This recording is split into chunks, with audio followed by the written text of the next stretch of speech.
the trouble is that people are very, very clever, and so when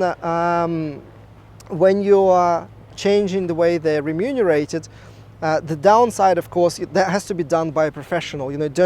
Don't dream for a second that you can just attempt to do it and it will be easy and everything will work perfectly, because people will immediately start thinking of ways to game the system. And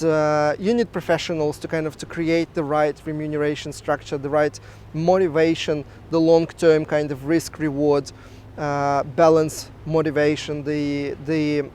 motivation for taking the right amount of risks and taking the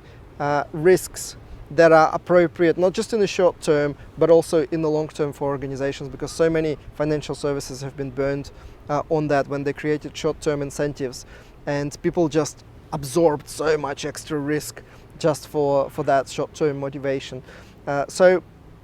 it's a challenge,